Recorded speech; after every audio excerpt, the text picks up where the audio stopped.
Hello guys, good morning. Welcome to Pinoy Vlog.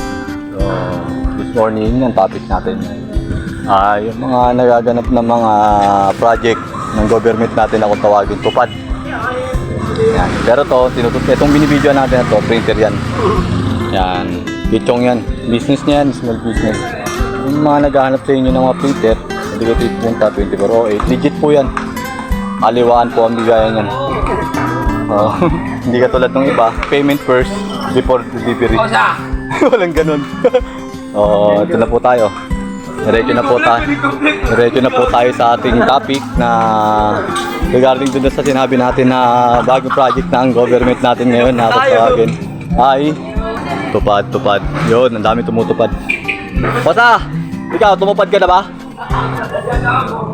Bumundo ka tumutupad? Sige. Yung kakosa ko may saltik sa utak yun. Huwag nyo intindihin nyo, ganun talaga yun. Ito. Yan ang utol ko, kapatid ko. Yan. Tumutupad din siya sa kanyang trabaho. Petics. Puro petics. Ay, nandito pala si Chong, isa sa mga membro ng tupad. Tumutupad siya uminom ng kape. Yan guys. So, ang dami nila guys. Ito yung project guys. Dahil sa kanila, luminis ang aming barangay.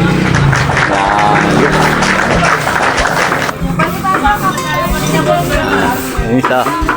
Darwin ko kaya. Pinsan ko rin.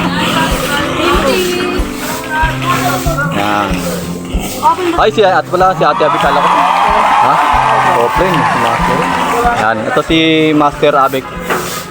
Siya sa mga tumutupad. Ito yun, naiibig na sa'yo. Uy, yan lang. Narasap ba? Ha? Nasama mo lang. Yan yung mama niya, nag-busy pa eh. So, ngayon, ayan si Madam. Good morning, Madam. Balik naman kayo. Yan, si Berto. Yan, pabalik-balik, alam nang may na nagwawalik. At si Ate Milay. Timilay, huwag mo na to, Timilay. Nagtatrabaho ko sa loob. Hindi ako nakakatupad. Yan. Yan ang kanyang tagapag-alaga. So guys, hanggang dito na lang po tayo. Good morning. Please like and subscribe sa Rin Pinoy Vlog. Thank you.